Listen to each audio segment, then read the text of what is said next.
Good evening, I'm Chris Smith for Solent Sport News. It's been a sad week in the world of sport with the passing away of Wales manager Gary Speed.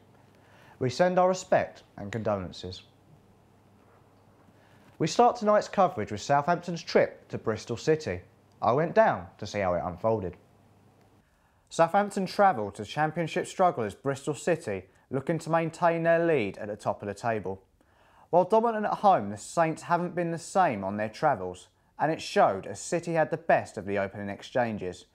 Stephen Pearson rounded Kelvin Davis but couldn't find the finishing touch.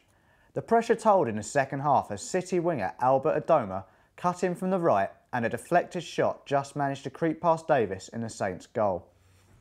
Southampton had scored in every single game this season, but they were rarely in the game, and City finally put the game to bed with a second as the highly rated Nicky Maynard scored, also with the aid of a deflection off Jose Fonte.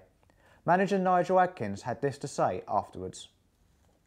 I suspect you knew that coming here today was going to be a different proposition to a month ago. Yeah, Bristol have done very well. I mean, Derek's come in, turned it round, if you like, probably same group of players. So you asked the question, why weren't they doing that previously? But they've worked very hard today. A disappointing result for the Saints there. Now over to Jason Richards for the rest of the weekend's football. In the Championship, there were plenty of goals in the mid-table clash between Peterborough and Barnsley. Frecklington equalised for the Blues after coming from 3-0 down, but it wasn't enough as Davies scored the winner in the 78th minute.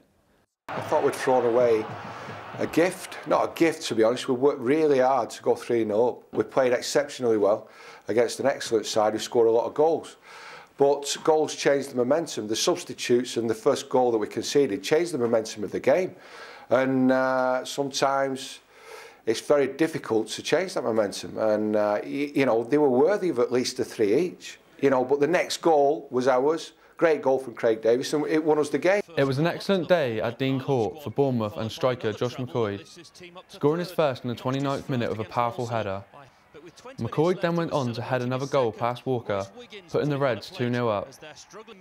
In the 87th minute, he secured his hat-trick and the win with an excellent strike.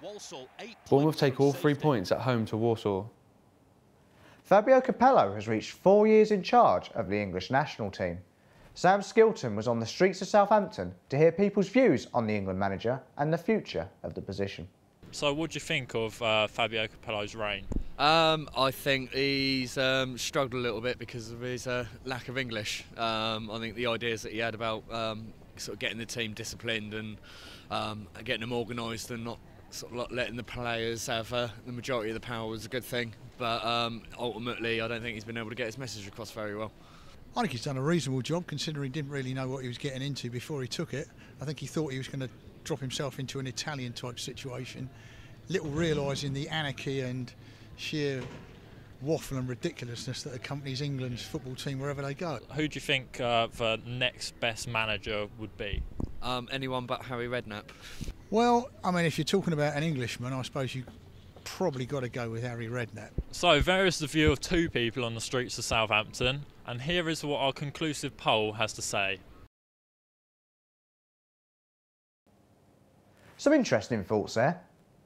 Now we head to Alan O'Sullivan with a roundup of the F1.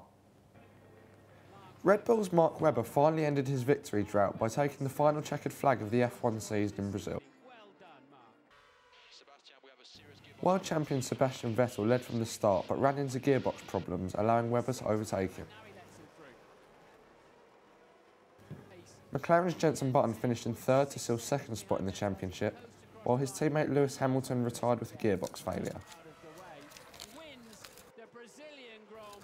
But it was Webber who had faced a prospect of finishing the season without a win that stormed to the checkered flag and victory. I'm Chris Smith for Solent Sport News, and that has been your roundup of the weekend sport. We end with a tribute for the late Gary Speed. I went to see half an hour before the game because Roger wanted to see me and my dad, who was there on that day 28 years ago with Gary's dad, and obviously followed our careers. So it's been a difficult week, but it's a celebration today of Gary Speed, what he meant to this football club.